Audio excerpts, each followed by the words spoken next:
Amen. Gloire à Dieu. Est-ce que tu peux prendre ta Bible pendant que tu es debout? Prends ta Bible alors que tu es debout. Nous allons lire une écriture ce matin qui va certainement nous exhorter à la prière. Amen. Jacques chapitre 5. Nous connaissons cette écriture. Jacques chapitre 5. Alléluia. Est-ce que quelqu'un a passé une bonne semaine? Yes, yes. Jacques chapitre 5, le verset 17.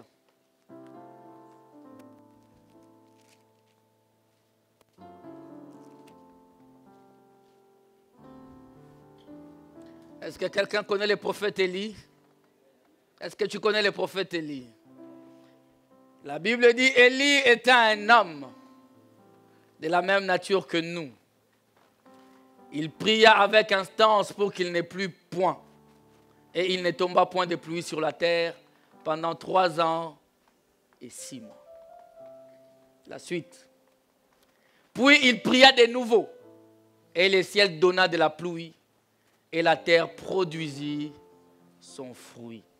Quelqu'un dit avec moi, Amen. Nous pouvons nous asseoir. Amen. Hein? J'ai comme l'impression que cette église, on aime beaucoup les vacances. Hein? Je vais prendre un décret, je vais signer un décret ici. Amen. J'arrive, je trouve que les musiciens, ils sont tous partis en vacances ou comment? Hein? Alléluia. C'est vrai que c'est la période, mais il faut bien organiser ça. Alléluia. Il faut bien organiser ça. Gloire à Dieu. Amen. Là, ce matin, je viens de Paris. On a été bénir un mariage d'un de nos enfants là-bas. Amen. Amen. Oui, ils se sont mariés. C'était un très, très beau et bon mariage. Alléluia. Donc, on a quitté Paris ce matin à 8 h. Et j'ai piqué directement ici. Amen. Ne vous inquiétez pas, je suis en forme. On va bien prier. Dis à quelqu'un, on va bien prier. Oui. Nous avons dit que la prière est une arme. La prière est une arme que Dieu a placée entre les mains du chrétien pour que le chrétien puisse l'utiliser.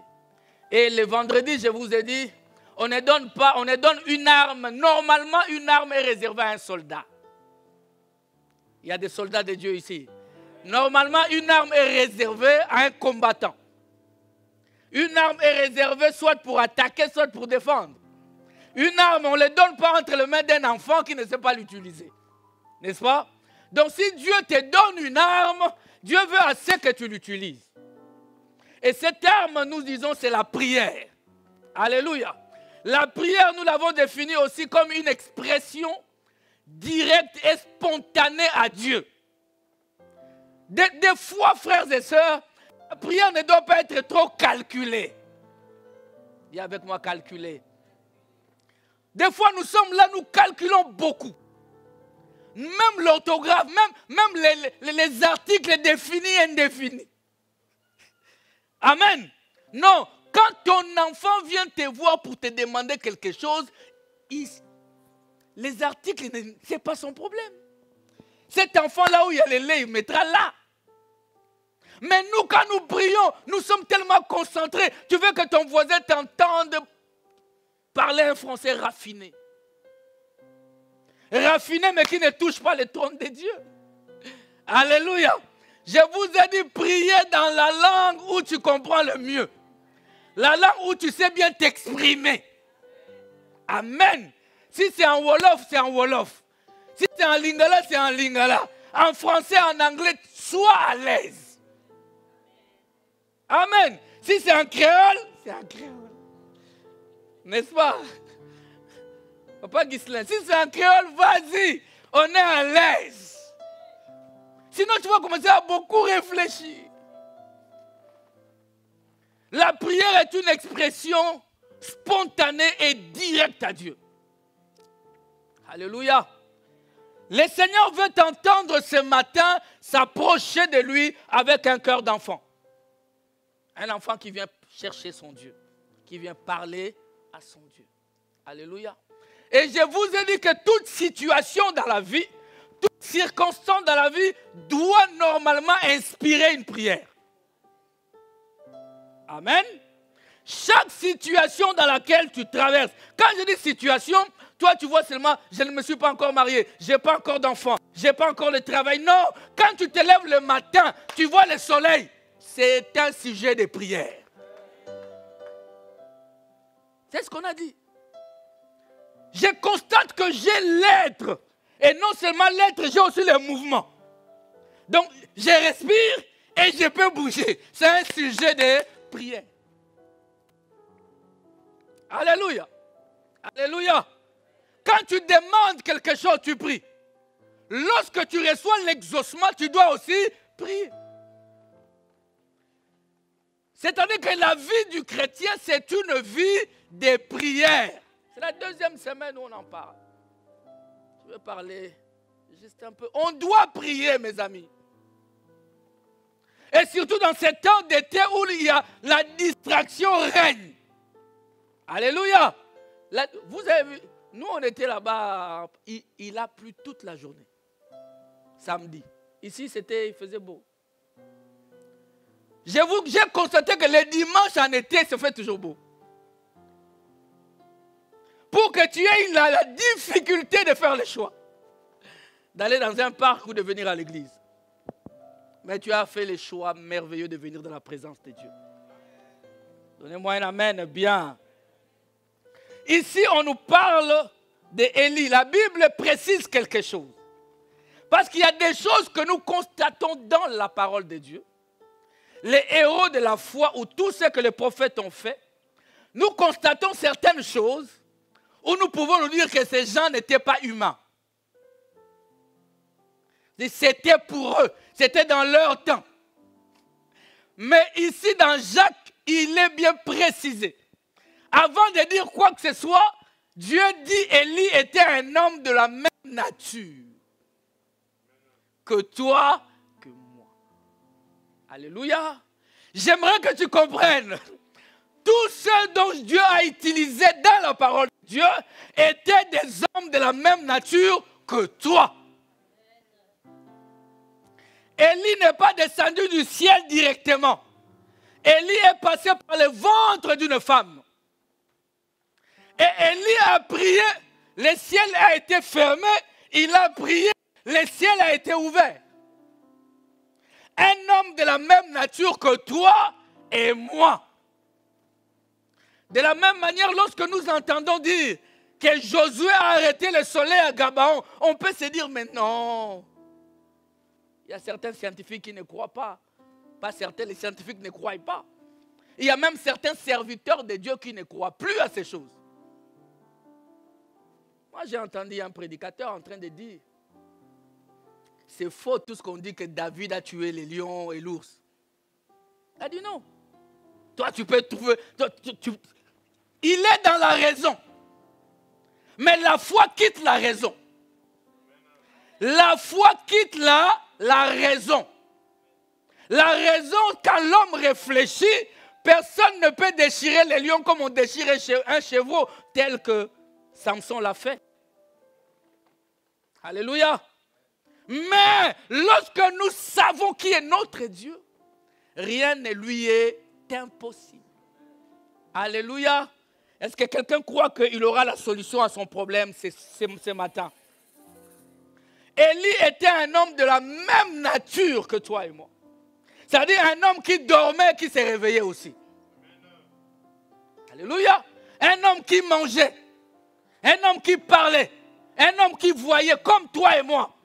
Mais cet homme avait une dimension avec Dieu. Alléluia. C'est cette dimension d'intimité avec Dieu. Parce que vous savez, c'est la prière, je ne veux pas aller dans ça, mais je vais juste ouvrir une parenthèse. Moi, je vais vous expliquer quelque chose.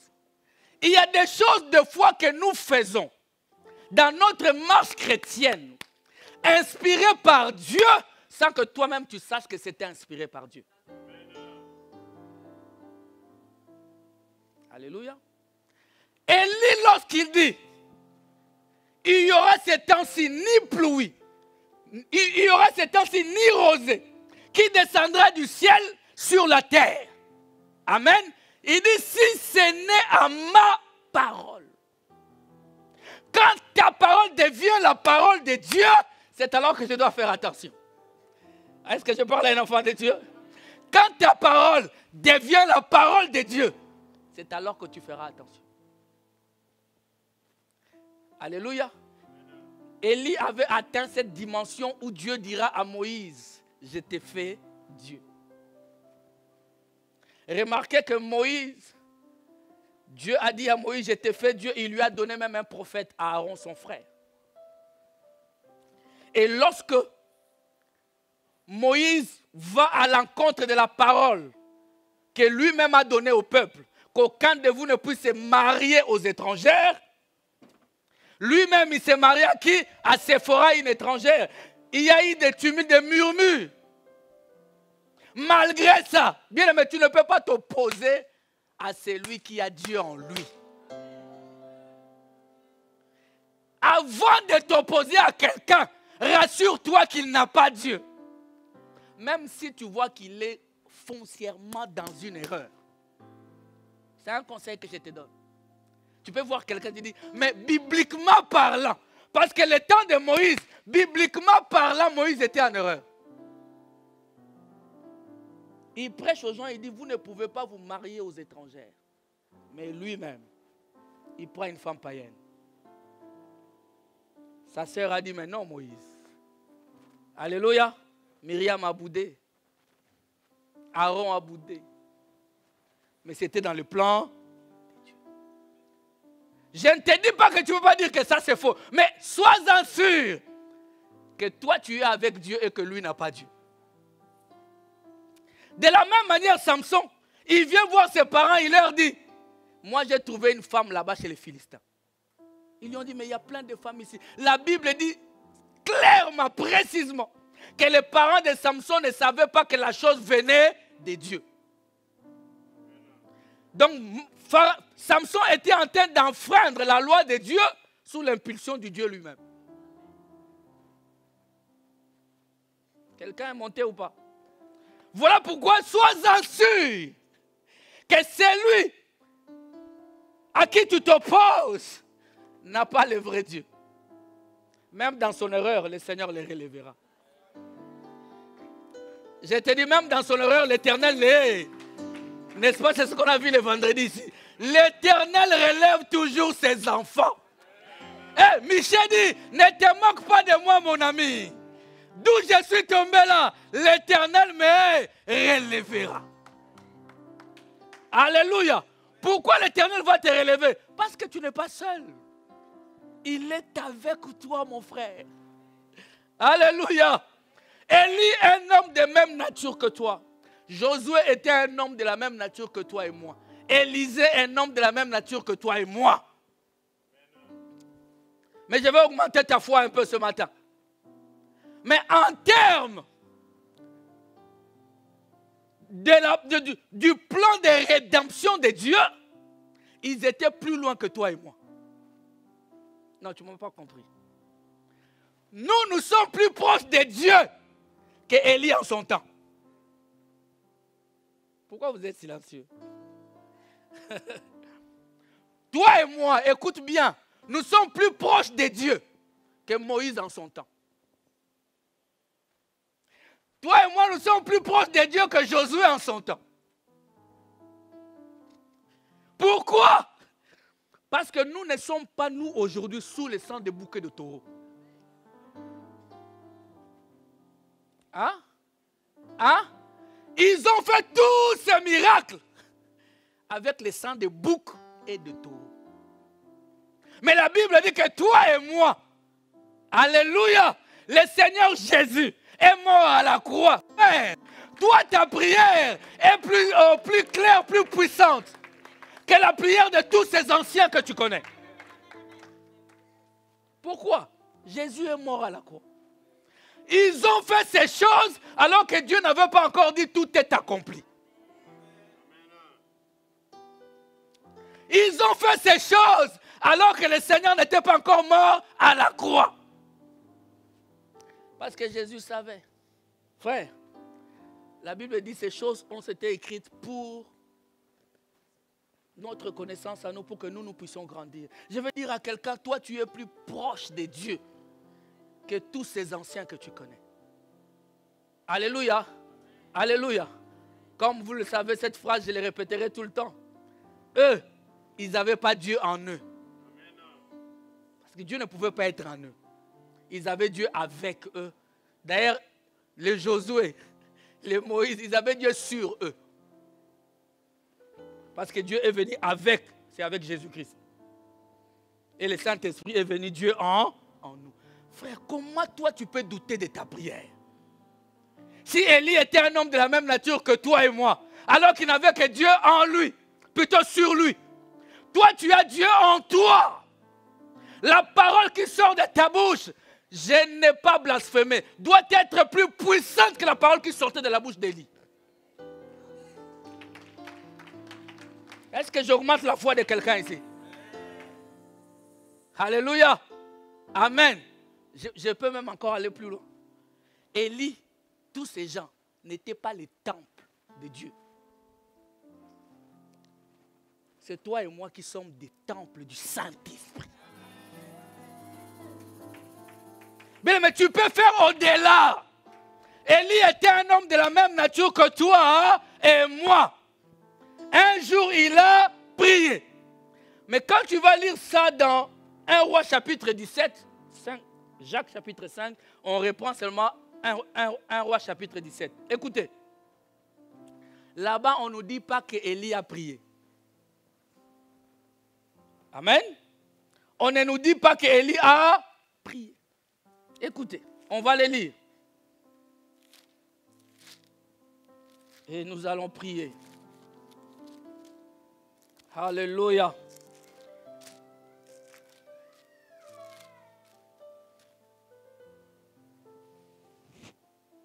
La Bible dit ceci.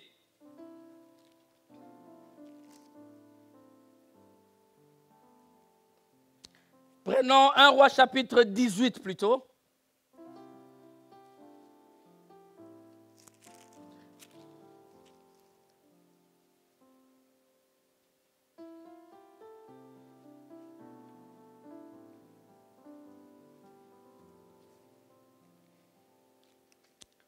Le verset 41. Là on dit, et Élie dit à Akab, monte, mange et bois, car il s'est fait un bruit qui annonce la pluie.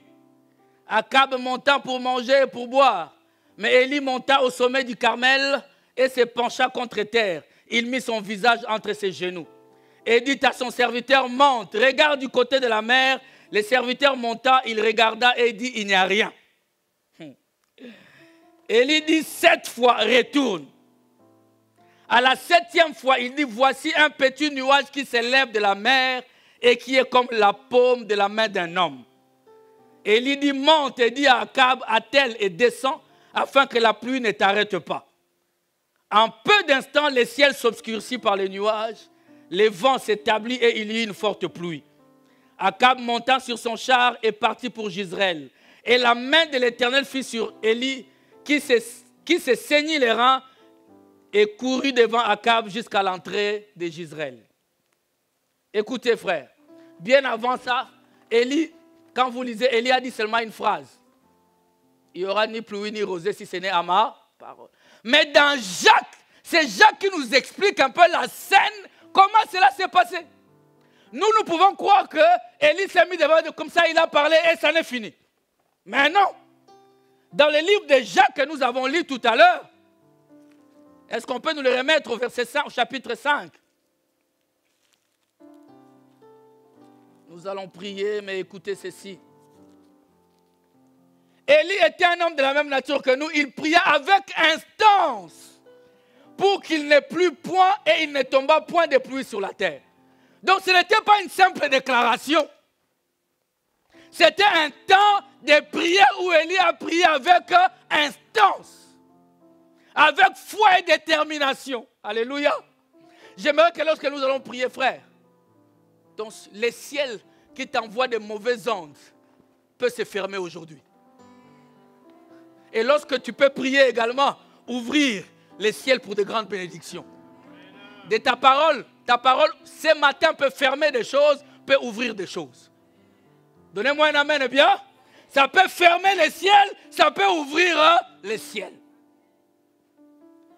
Mais tu dois prier comme Élie avec instance.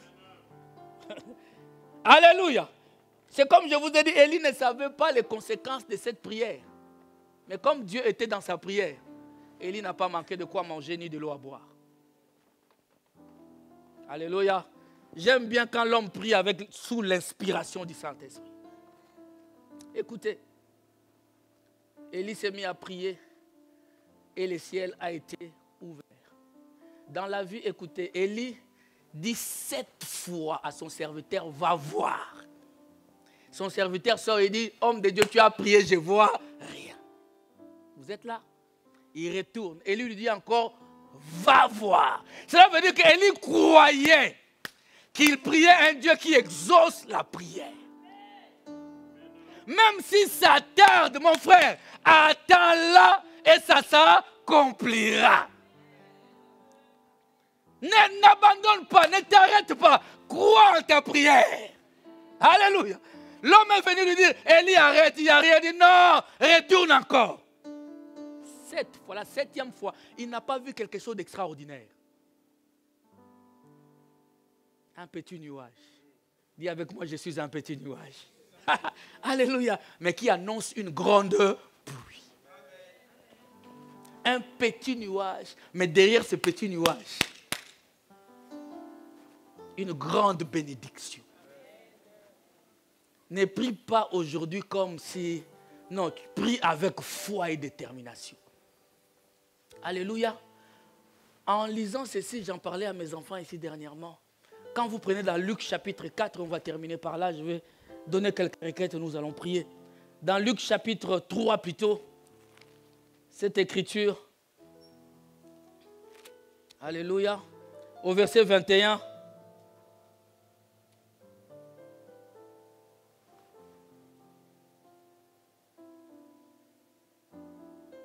Écoutez, le verset 21. Tous les peuples se faisant baptiser, Jésus fut aussi baptisé. Et pendant qu'il priait, le ciel fait quoi? Donnez-moi un amen. Le ciel fait quoi? Je veux que tu comprennes une chose. Il n'y a que Luc qui nous donne ces détails. Ni Matthieu, ni Marc, ni Jean nous dit que lorsque Jésus était dans les eaux de baptême, il priait. Amen. Alléluia. Jésus, la Bible dit que dans les eaux de baptême, il priait. Et le ciel s'ouvre. Et le Saint-Esprit est descendu sous forme d'une colombe. Mais la prière ouvre le ciel. Je ne sais pas ce que tu attends. Mais la prière ouvre le ciel. Et dans Luc, vous allez voir, dans tout ce que Jésus était en train de faire, Luc précise toujours l'aspect de la prière dans ce qu'il faisait. Ne dors pas sans prier. N'allez pas dans une interview sans prier. Ne sors pas de chez toi sans prier. Ne te marie pas sans prier. Ne mange pas sans prier. Ne cherche pas un enfant sans prier. Bien, mais tu dois prier. Prier. Je vais vous dire la folie dans la prière. Moi, quand je rentre dans un transport en commun, par exemple, quand je prends un siège, j'ai prie. Il y en a qui font ça. Désormais, fais ça. Parce qu'il ne sait pas ce qui est dedans. Avant de m'asseoir, Papa Eric, j'ai prié. Je dis, Seigneur, que cet endroit soit sanctifié. Et je me mets à l'aise. Tout ce que tu fais doit être sujet de prière. Amen. Tu t'achètes un habit avant de le porter. Prie. Il y en a même ici qui déménagent sans prier. Sans prier. Alléluia. Est-ce que quelqu'un peut se lever là où il est? On est venu prier, frère. Dis à ton frère qu'on est venu prier.